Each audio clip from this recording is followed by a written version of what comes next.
Hello, everyone, and welcome to the 43rd installment of the Villains Corner on Friday, January the 22nd, 2010.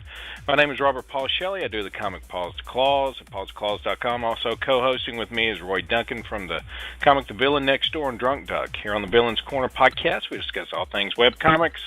Tonight we've got with us Alan Stead. How do you pronounce that? Is it Stedham? Stedham. Or Stedham? Stedham. Stedham of Due East. Welcome to the show. Thank you. Thanks for having me. Reading over Due East, one of the things I thought was pretty interesting is you actually have a little Bible verse below it, because I was wondering where you got Due East from, and it's in relation to the coming or the second coming of Jesus. It's pretty interesting. Maybe you can elaborate on that a little bit. Well, basically, the thought behind it is that, this ultimately is I don't want to say a religious comic. It's a comic with strong spiritual themes.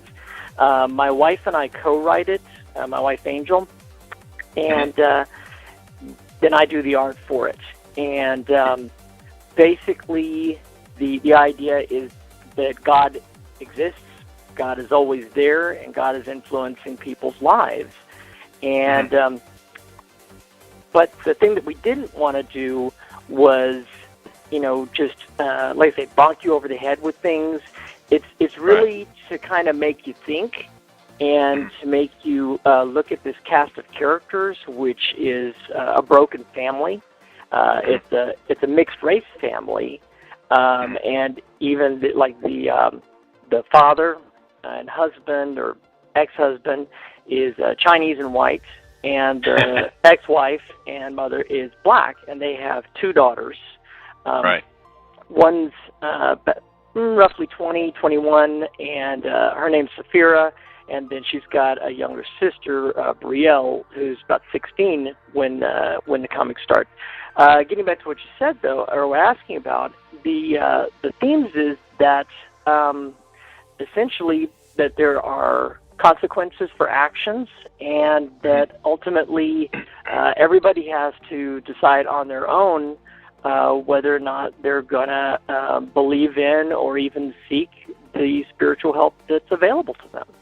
And so there's one Christian character, actually there's two Christian characters when the comic starts. One is one of the main characters, and she's mixed too. She's Hispanic and white, and she's Brielle's best friend, and then her father as well. And so, what else would you like to know? Well, now I had did a little bit of research, and it seems that even yourself, as far as your art and your spiritual growth is concerned, it seems like you started off on a different route than what you're on now. Maybe you'd like to explain that. I know that you started out with hero comics, if I'm not mistaken. Yes, absolutely. Yeah, I started drawing comics when I was 10, and I was really influenced by like X-Men, Avengers. First comic I ever read was Batman, and big Spider-Man fan and the like, but X-Men was the one that I really related to, kind of hit it about the time that I was a teen, and really related to that, as an angsty, dark teen at that time. And so basically as time went on, I continued with the comics no matter what, and the comics kind of reflected me in a lot of ways. And so when I went through dark periods, the comics would go through dark periods. When I was in a high, then there'd be more humorous stuff and the like. But then ultimately, in 1996, I had a spiritual crossroads and actually almost died, seriously, from dehydration.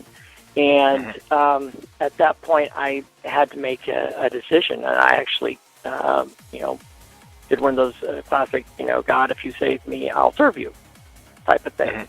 And then, at that point, I, took a step of faith, and that faith was really rewarded my wife had made the decision before me, and it actually been an influence on me that helped leading up to that crisis in my life. And so together we were able to, have a stronger marriage, and we started having kids, and Right. it really helped us to be more centered. And then it didn't really jibe as much to continue with the beat 'em up superhero comics that I was doing. Right. So it took me a couple of years, but I went ahead and wound down the superhero comics, and then I said, you know what, I really want to do something with Angel, with my wife. And so I had a raw idea for what would become Due East, and she helped me to develop it. And by 2003, we started, actually putting it out there. And initially, we were at what's now Comic Genesis, but I mean, that was just going absolutely nowhere. And in 2007, found Drunk Duck.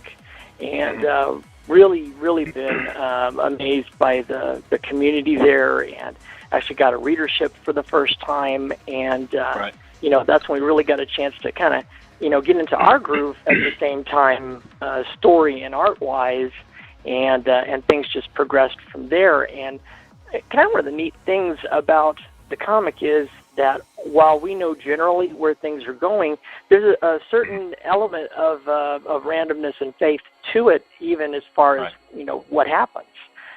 So we've been really richly rewarded by just kind of stepping out there and, okay, let's have her do this, and then it ends up all tying together. Everything in Due East ties together to something else in Due East. Tell us a little bit about your community. I mean, what kind of community do you feel like you've attracted? Just because it's a Christian comic don't necessarily mean anything. Right. Would you say that your comic attracts a large Christian audience? I think it actually attracts everybody, which is what we set out to do. Not to appeal to everybody, but the main feedback that we've gotten about Due East that's very heartwarming is people are attracted to the characters. They're fascinated by the spiritual part. They may not necessarily agree with it. They may not necessarily even know where we're going with it, but they dig the story. And so people keep reading and they keep following. Another thing about us, I mean, right now, Due East is on a hiatus of sorts, and that is because, if the inspiration is not there, we're not just going to put anything out there, Right.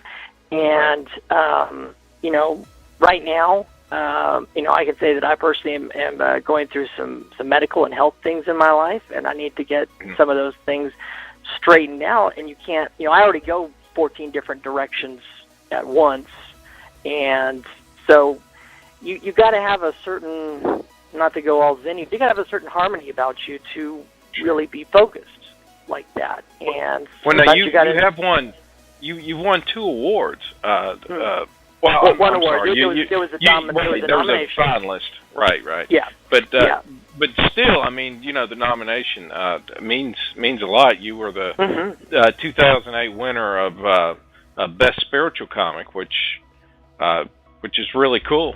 And you were also the finalist under the Most Profound Comic. Maybe you can comment on why you think that might be. Well, first of all, the latter was just as much of an honor as the first. And I want to make the distinction here again that, my wife deserves equal credit on this. I want to make sure that she gets the respect and the notice that she deserves, because she puts her heart and soul into it, literally. And, people don't mean anything, but, a lot of times people say, hey, Due East, great, what you're doing there, and all this stuff. And it's like, thank you for the compliment or the kind words or whatever, but please know that she's right up there 50%, just the way that we are. But to comment on the other, the Most Profound was really, really an honor for someone to even, nominate that, because that's what we're going for. We're going for a comic that has meaning. You right. know? Exactly. And yeah. and there's I have seen things calling themselves Christian comics that make me want to barf. You know, sure. they're just so cheesy, or they're so bang you over the head. Right. And it's like, can't you just tell a story? And you know, we go off with the assumption that we've got an intelligent, caring, thinking audience that can make up their own minds. You know, and infer what you want to out of it. You know, if you've got questions, ask. But most people just, you know, they like the story. And so we're deeply humbled and honored by that. Well, one of the things that I most admire about it is it isn't preachy. One of the things that I always loved about Jesus was the fact that he would deliver a message when it was important, but he wasn't necessarily preachy. You know what I mean? I don't think that you have to be preachy to lead as an example. I think that you have to be an example. Exactly. First. You know, and then the rest follows. I wouldn't say that would be the same with your comic. It don't necessarily have to be preachy, but it sort of tends to lean towards maybe that type of writing where, when it is important to maybe make a point, it's you know, already on cue. Right. Well, exactly, and that's why Jesus spoke in parables. You know, he gave an example that anybody could listen to and, you know, and get the meaning out of. But also, Jesus was first and foremost to speak. He spoke against the hypocrites in the church first, you know, and basically just said, you know, hey, just here's what I have to say, and, you know, decide for yourself. But he was at a point where he could do that. You know, I mean, he was God, so I mean, he could do that. That's one of the problems that I find with you know, a lot of Christians is they're out there condemning too much and not setting the example, you know, for being a Christian. That's exactly, or at least that's what I see. If you're setting an example, people will follow you more readily and listen. But I'm telling you, it's a burden to be a Christian because they watch everything that you do. If you're going to set the example, you had better really be setting an example and not putting on a show. That's right. That's right. It's unfortunate. I'm just I'm talking to Dom on the other line about the same thing, and it's unfortunate the people that get, you know, the most attention pretty much is made the poster boys for this type of thing are the extremists that has to, that, you know, that can't just make it a lifestyle like everyone else, you know, and follow it a certain way. So they have to force it, you know, to make themselves feel like they're part of it, you know, and they go out and do all this stuff, and they're the ones that give it a bad name, you know, and unfortunately, when that happens, everyone else is suddenly labeled the same way, you know. It's too bad.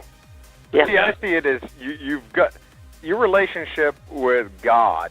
You know, forget the religion aspect of it. You got to look at it like this. We are like Microsoft product. There are inherent flaws built into us. And you got to kind of work around it. Yes, he's well aware that there's flaws. Yes. So, you know, you just, like I said, you got to kind of, you know, believe in God and not as much religion. That's the difference.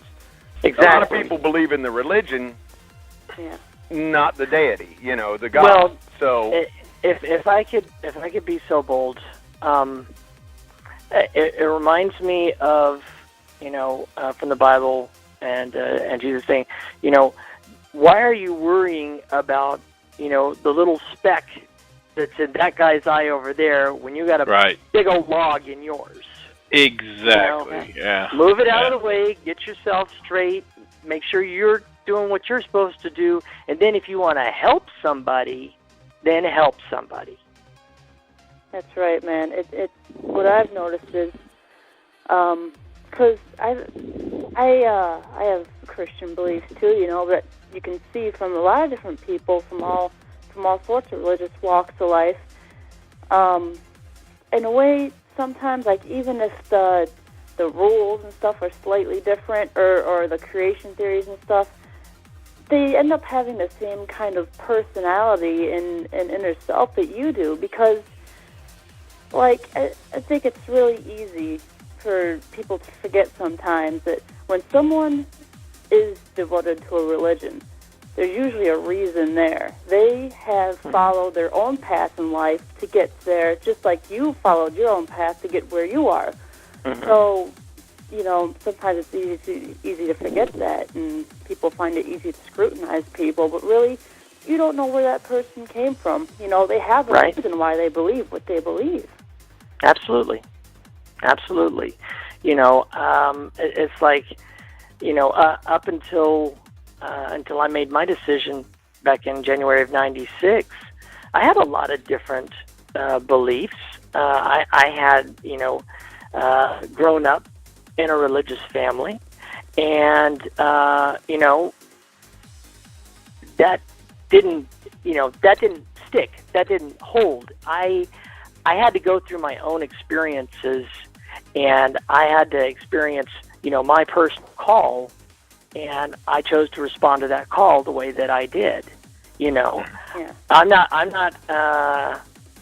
I find each person's story very interesting, and that's something also that I hope is reflected in Due East. You got several different characters in there coming from some very different walks of life, but the thing is, they're all looking for something.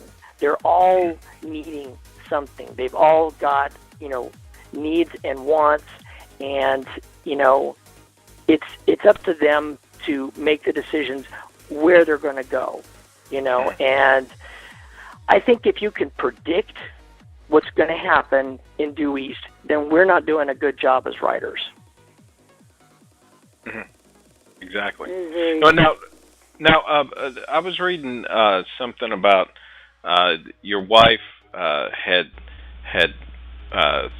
somehow converted, and you saw a difference in your wife, and yes, your wife was a reflection to you.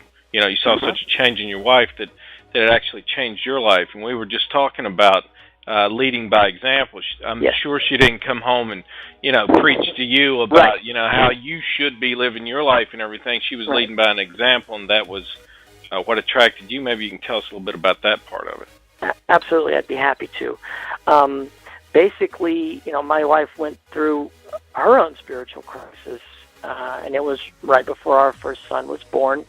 And, you know, we were really going through a lot of different things, and really our marriage could have gone a different way, and we could have ended up breaking up, honestly, over some of the conflicts and the stupid stuff, you know, when you're young, married, having kids, and trying to you know, find your way around, not knowing what you're doing.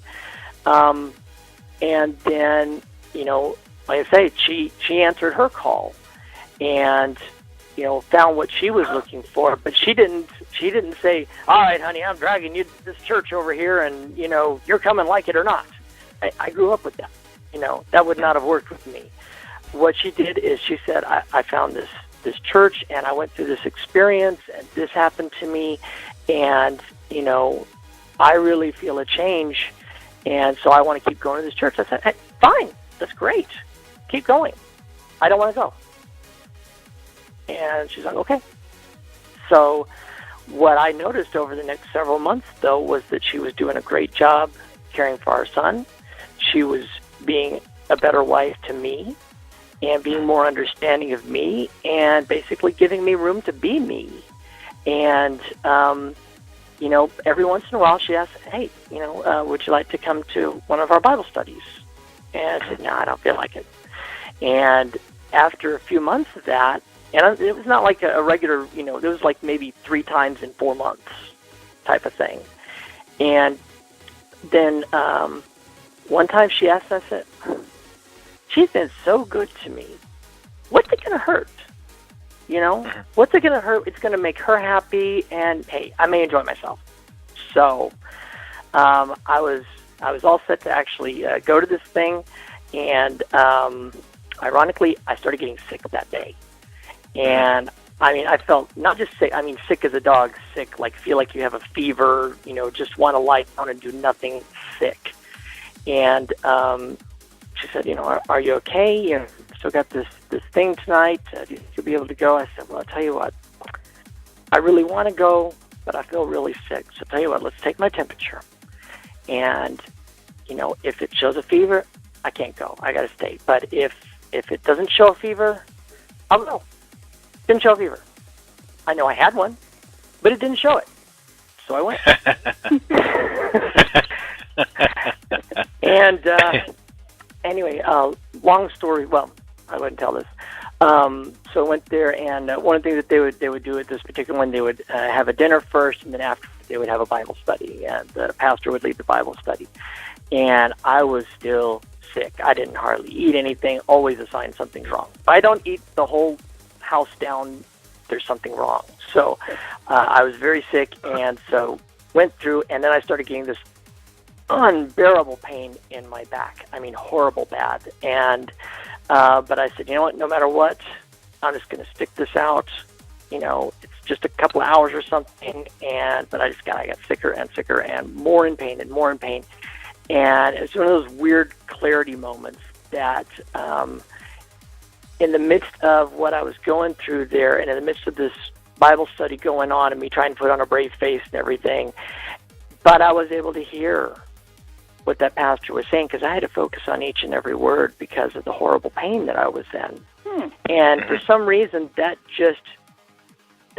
clarified things for me, and it kind of made me put aside my little, preconceptions of what I grew up, and just maybe just an honest listen.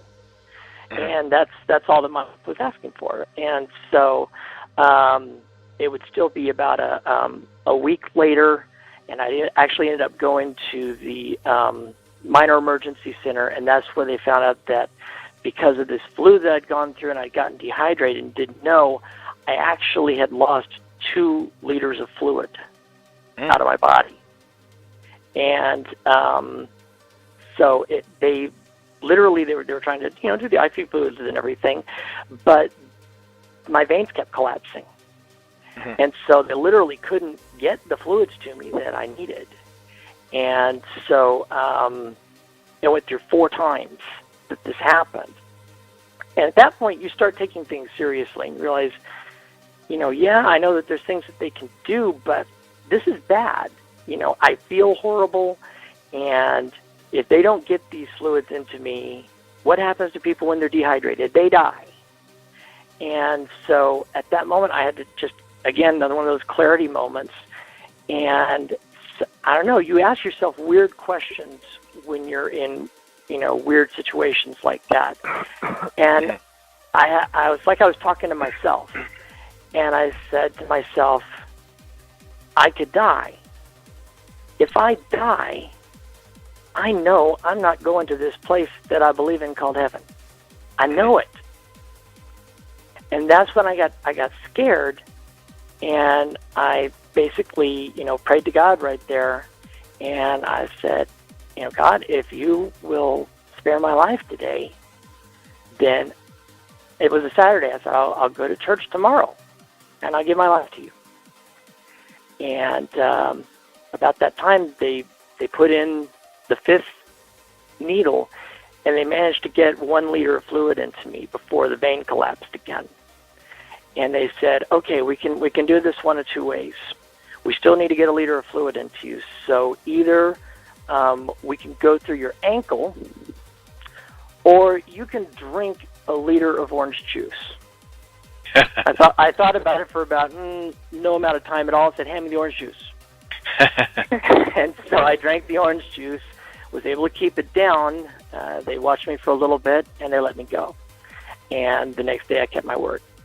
Yeah, I think everybody reaches that point sometimes, where they start to bargain with God, I know I have several times, and I don't bargain anymore because I always seem to fail on the promises that I tell them I'm going to go through with. So, yeah, I don't even put that on the table anymore. But, as a Christian, when you say that it's only through hardship and pain that, you learn, a lot of the lessons that need to be learned.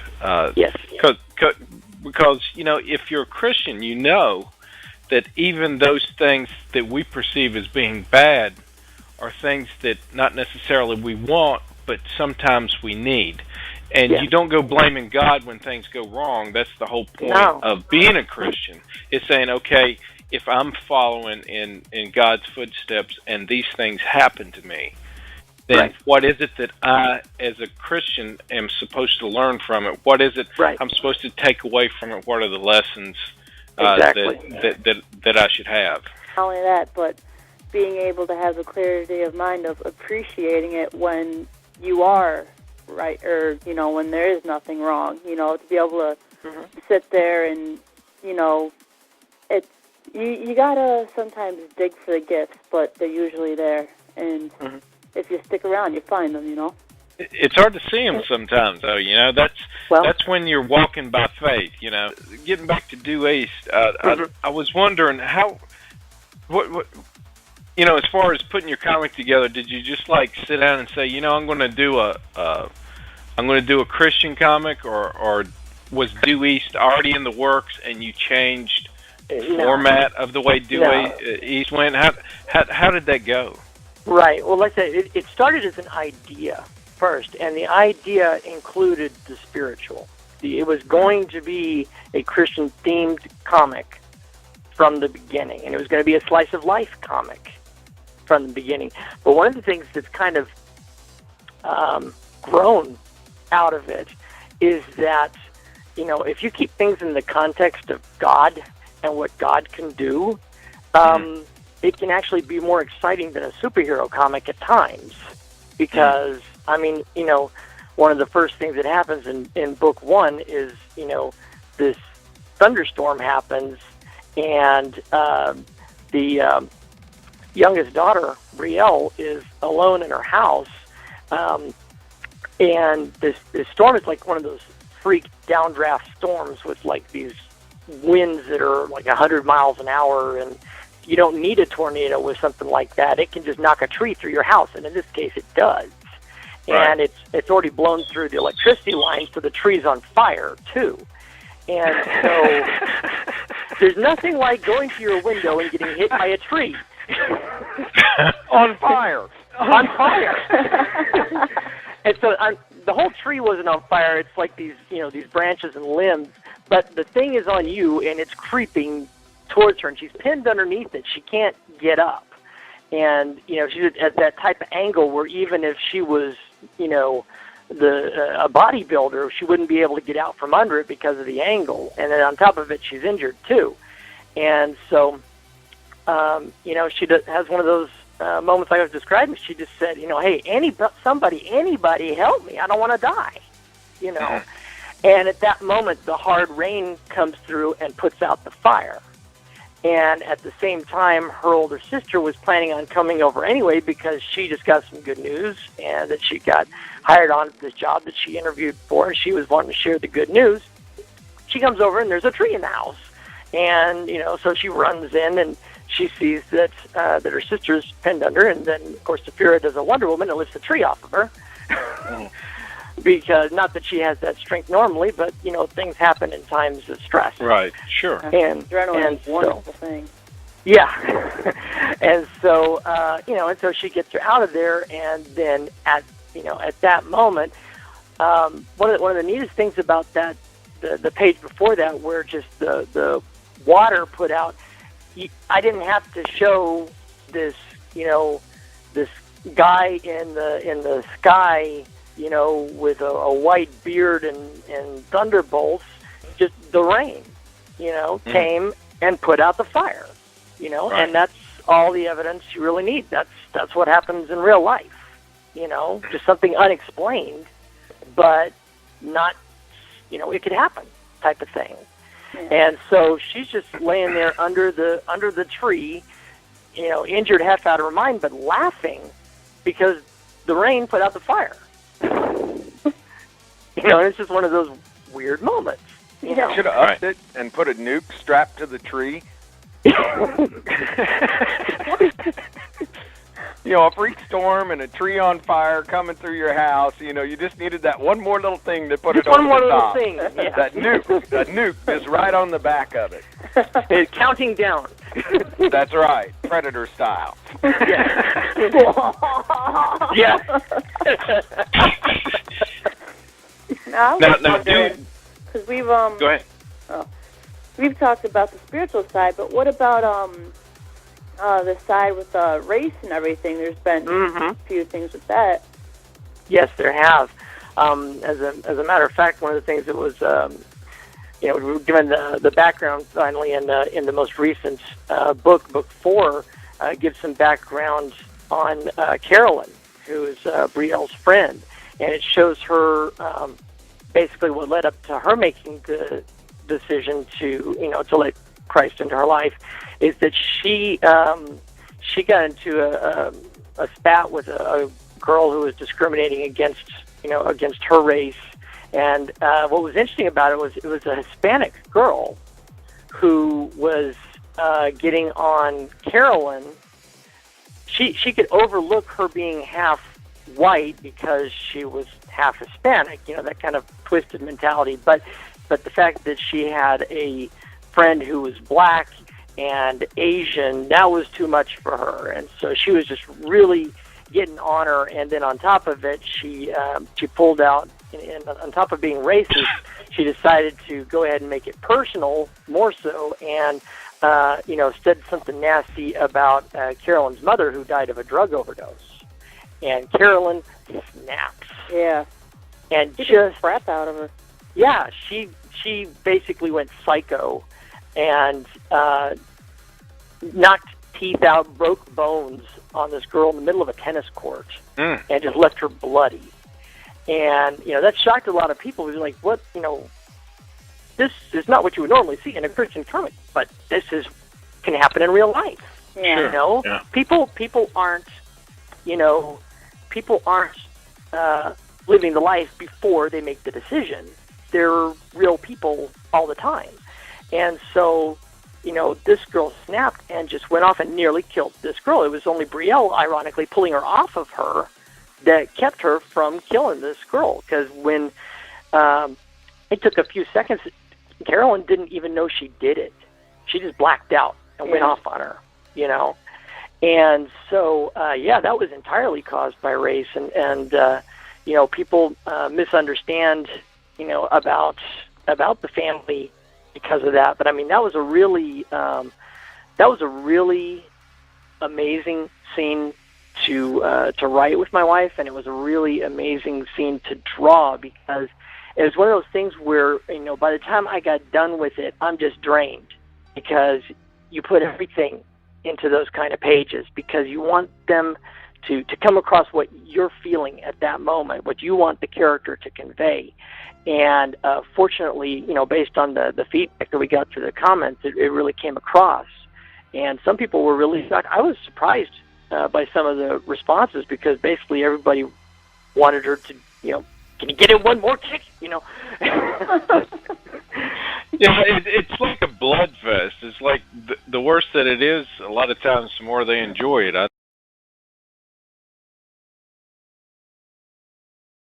The coolest thing out of that convention was the fact that the actor that plays Q from Star Trek was there, John Delancey.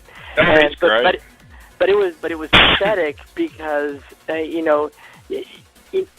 these guys do like 50 of these a year, so it gets real old real fast, and they answered the same question 500 times, but they still gotta So I was really proud of Angel, my wife, because she kind of did that out of the blue thing and said, "Did you play any instruments growing up?"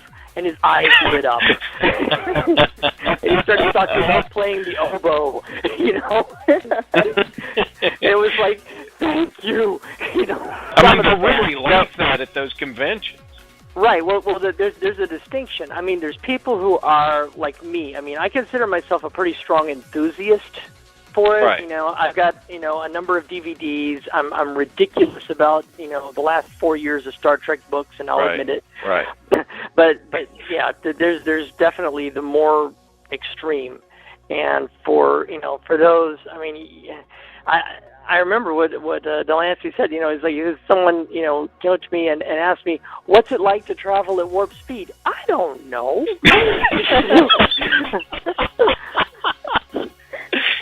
There's people who can't make the distinction. It's just that's when it's too much to get a reality check. Like Shatner said at that point, because but I mean, there was like people that called the Humane Society. Because they felt like that the Tribbles were being treated badly on Star Trek when that episode aired. I mean, can you imagine the person on the other line going, what? Is that a small dog? No, a Tribble, they're being cruel to what kind of animal is it? It's a furry little thing, it's in space. What? Where? Space? What? Yeah. Well, we certainly thank you for being on the show tonight. I personally have enjoyed reading your comic. I hope you keep it up. And we'll try and keep up with you. We're here same time, same station every week. So, yeah, it's been a pleasure to be on, guys. I really appreciate it. Well, thanks for doing the show. Okay, this ends another episode of the Villains Corner. I'd like to thank everyone for being with us. Remember, all the episodes are archived if you'd like to listen to them. If you guys get a chance, also, please rate the site and give it a review. You can also cut and paste the player of the episodes on your site if you'd like. This ends another episode of the Villains Corner. Thank you for being with us.